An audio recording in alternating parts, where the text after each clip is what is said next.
Hey there, Citizens Power here, and welcome back. We're talking Star Citizen 3.7. The new patch has been live for everyone for a couple of days, but between the PTU, the week or so it was on the PTU for us, and now the 2 days it's been live, I've spent probably 15 hours, maybe even a little bit more than 15 hours, playing around with just about everything inside the build. So I wanted to just give a brief rundown of my impressions. I will be doing more dedicated videos on certain elements, mainly the ships, the Banner Defender, the Mantis, and the variants for the Vanguards. In fact, I spent so much time on the Vanguards. I've done 36 different tests of different weapon combinations for that. So I have a lot of input I want to throw out there about the Vanguard. So that's going to be its own dedicated thing. The Banner Defender's checking out, but anyway, we'll cover that here in a moment. So the TLDR is 3.7 is shaping up to be quite a good patch. There's a few minor nuances or minor, not nuances, but annoyances that are in right now. Hopefully they can fix that up. If you are someone that hasn't maybe played since 3.0 or 3.2 or something like that, with CitizenCon coming up in just over a month, mid-November, you might want to go ahead and download this patch, play around a little bit, because there's probably almost definitely going to be some type of in-game thing going on. I would imagine they're going to do a lot like last year, where every day there's going to be a specific manufacturer, a group of manufacturers, and you'll be able to get those ships and rent them and try them out for a day for free. So I would definitely look at doing that. The game currently is in a much better state than it was last year when they did that. So I think we're going to have very much the same thing. I would not be surprised if there's not a surprise ship or two. Carrack, hopefully. Maybe that's just me wishing, but yeah, I'd like to see the Carrack in for CitizenCon, but it is slated for 3.8. They've been very quiet about that ship. We know it's coming or slated for 3.8, but yeah, maybe I'm just... Anyway, CitizenCon, that'll be its own separate thing. But no, this patch overall has been pretty good. Like I said, at this point I've done 15, maybe even upwards of 20 hours with it between the PTU and stuff, and stability-wise, it's very good to great for what we've seen. That's not to say you won't occasionally have some weird things happen. I ended up on one server, and that server clearly just wasn't responding well, and it dropped me. I have had a couple of crashes in that time. I would say I've had one disconnect, and I think 3 hard crashes outside of that. So I'm averaging like one every 3 or 4 hours.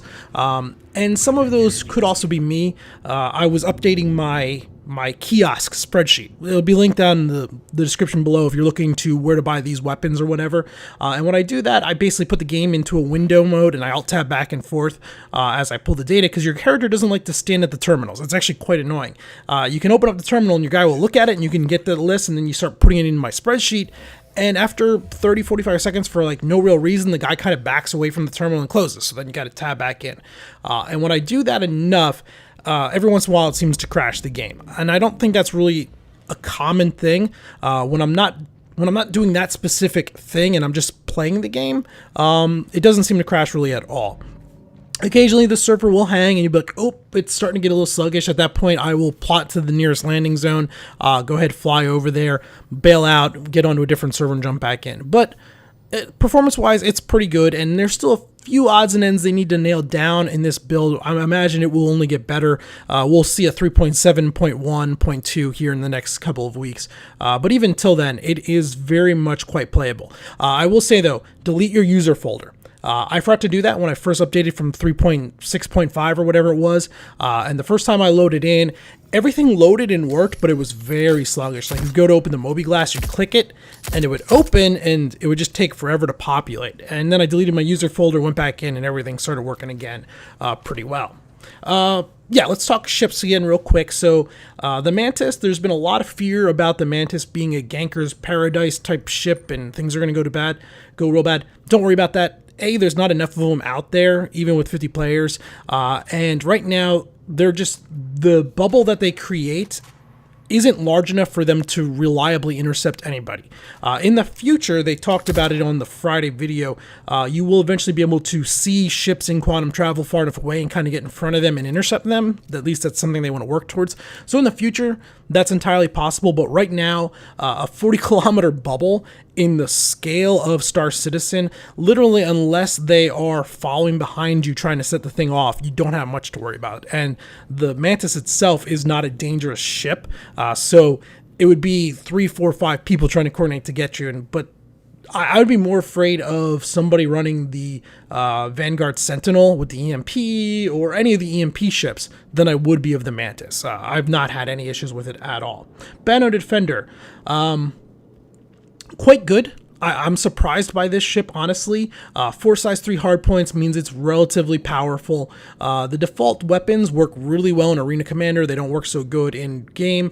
We'll talk about that ship a little bit more in a dedicated Banu Defender video. But as alien ships go, yeah, this one's far more usable than the Glaive, Scythe, the Kirk Taral, whatever that thing is. Yeah, and the polish on this ship is really good. It took them a long time to get here, but the aesthetic polish is top notch. The Vanguard weapon variants, we will come back and talk about them in their own specific video. 36 tests, weapon loadout tests I've done. So that's a whole lot. That'll be an hour-long video dedicated to the Vanguards coming from that. Let's see. Missions, not mission sharing, not yet. Caves. The caves are cool. They really are. I will say when I go down into them, the first time I was impressed with how large and spacious they were. You know, I expected it to be, you know, you'd go down in and there'd be 2-3 rooms connected and that would be basically it. No, these things are fairly large and fairly sprawling. You will notice by the second or third cave, you will notice some rooms repeating. I'm like, oh, this is that room just rotated 90 degrees from where I was before. And there's an entrance in a different spot or whatever. So the number of variants in it, I don't think is as strong as they implied, at least in this initial iteration. The atmosphere in them is really good. What they did between the lighting and the sound, it is top notch. In fact, I'm going to shut up here. We'll throw a little bit of footage up and you can just watch, listen for a couple of seconds.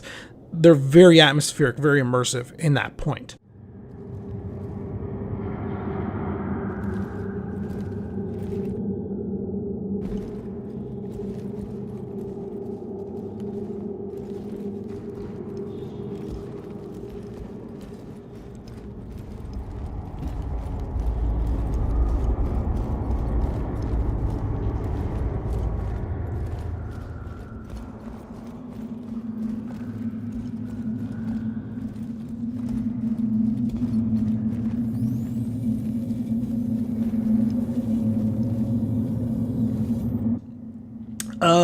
As for gameplay within the caves, it's okay. Finding the person that's down inside of them can be a pain in the butt. And if you don't know, so the best way to find one of these caves isn't to just go out and go looking. Unfortunately, there's just not enough of them. There's only 3 moons with them on it, one around each of the main areas. So Crusader, Hurston, and not Lorville. Crusader, Hurston, and whatever the third one is. There's one around each one of those. One moon has them on, and there's only a handful of them. Your best way to find them is to actually watch your missions, and eventually you'll get a missing persons mission, and it'll say right in there, the person was last seen at X cave doing some exploring or whatever, and you take that and it'll take you right out to the cave. That's gonna be your easiest way to find those caves overall, but then finding the person inside the cave can be quite difficult. The random stuff that you can pick up, like the bat poop and stuff, not really worth your time in general. I mean, they're easy enough to pick up, but the mined minerals, the hand mined minerals, the crystals and stuff, those are actually quite valuable. So you might want to pick up a multi-tool, and then you have to get a mining bit for the multi-tool. Check the link with the spreadsheet to see where you can buy those, but basically Levski, Area 18, and Lorville have the mining tool. And you also want to pick up the rucksack body armor, which is available in most places that sell body armor. It's a chest piece that you want to wear. Basically quadruples your storage, or if not more, it makes a lot more storage. The caves, the really cool thing about the caves though, I think, is more what they imply down the line. If they can make a functioning system that works pretty well in this weird cave-like maze-type structure of non-uniform rooms being put together, think about what they could do on Area 18, where instead of caves, they're building sections, right? Rooms, office buildings, habitation buildings and stuff. I foresee this is an early tech for something that maybe might be revealed as early as this coming CitizenCon, where you will fly out to a random skyscraper out there around Area 18. You'll land on top of it. You might take an elevator down a couple of floors. It'll open up into like an office building, and there'll be NPCs in there you have to clear out, and maybe you have to go and find some stolen technology or stuff. And all of this could be randomly generated. If they can snap together these different caves and stuff, I don't see any reason they couldn't do the exact same thing with redesigned rooms in order to make that. And I also imagine this is also going to tie into the truck stop interiors, which was originally slated for this, but has been moved. I think all of this is the same tech. It's just what type of rooms are being added in. And so while the caves right now, cool atmosphere, some good money to be made if you do the mining and stuff, realistically, I'm more interested in what they can do with it in 3.8, 3.9, and so on, hopefully with some more man-made type structures. I think that would be really cool. Mission sharing, I haven't done too much with it. I have messed around with it with just some random person running around, and they jumped in the other side, the Banu Defender. It worked. If you have some friends that are playing, it's a great way that you can actually play and work towards one common goal, which is something I've been requesting for quite a while. Now I just got to get my friends who have basically kind of stopped playing Star Citizen, waiting on it, to jump in so we can do some of that. It does not double your rewards, so if your main goal is to go out and make money, it's not the best thing to do unless you're running into missions that are, paying out 15,000 but too hard for you to do solo. So that is something to keep in mind, but it's working.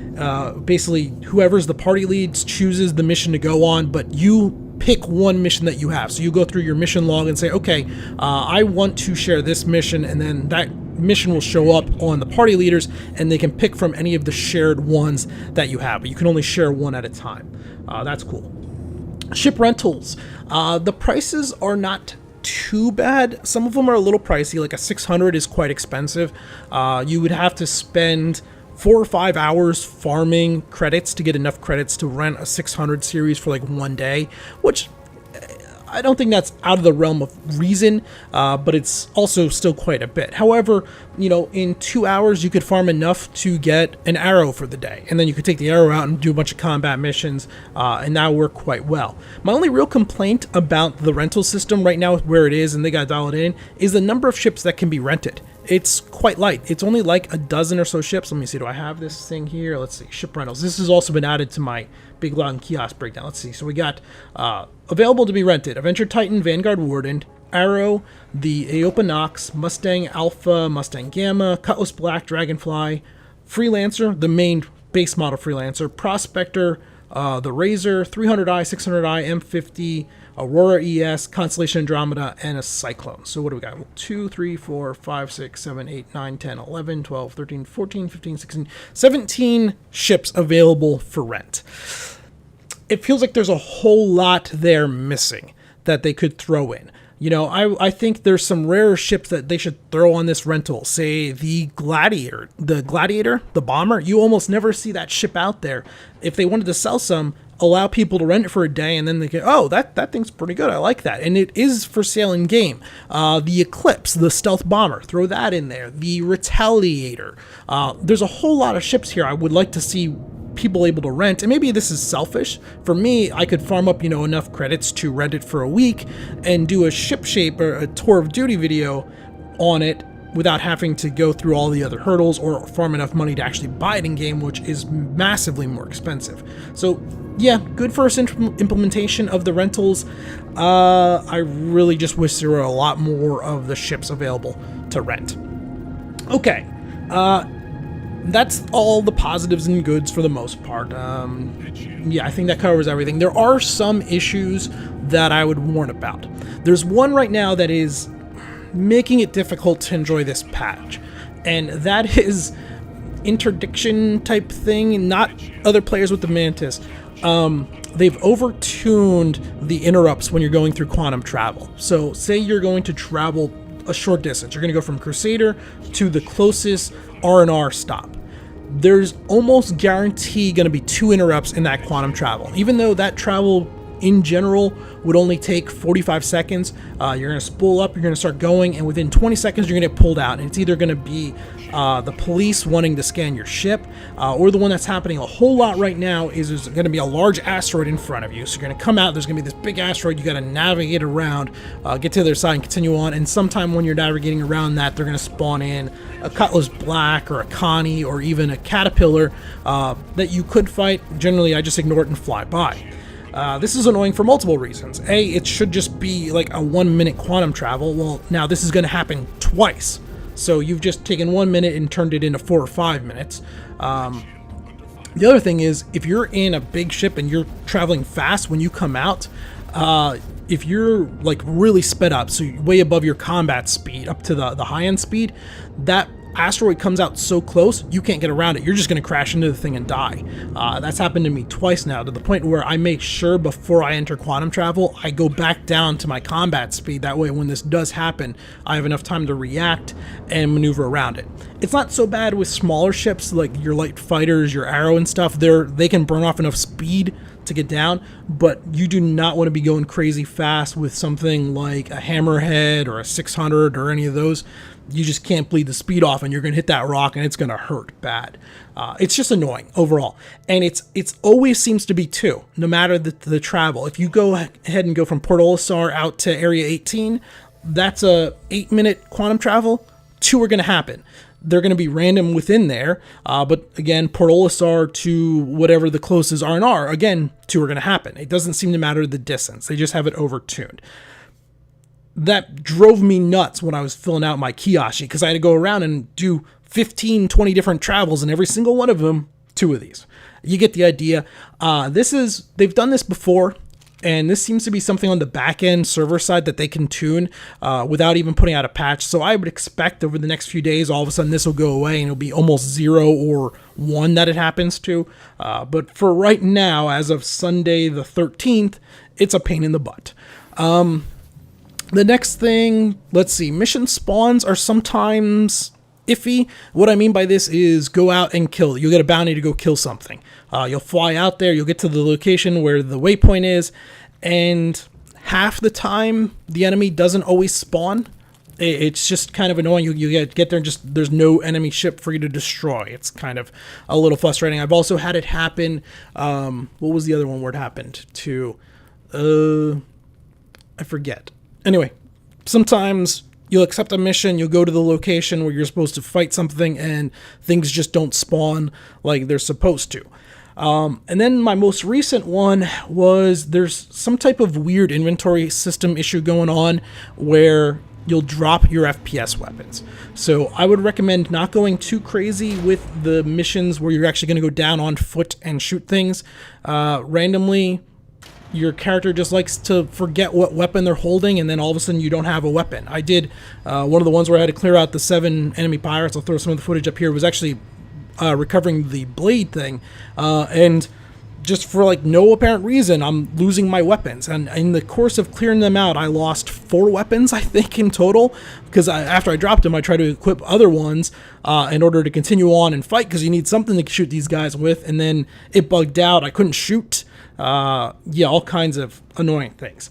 So yeah, you want to have some spare weapons and some money to replace your weapons, because you figure a good assault rifle plus the scopes and the laser pointers and stuff and the silencers is going to cost you 4,000 credits. So if it's only a 7,000 credit mission, you lose 1 weapon, there's half of your profits gone just for that. So that's annoying. It's not game breaking, but it is annoying. I think that basically covers it.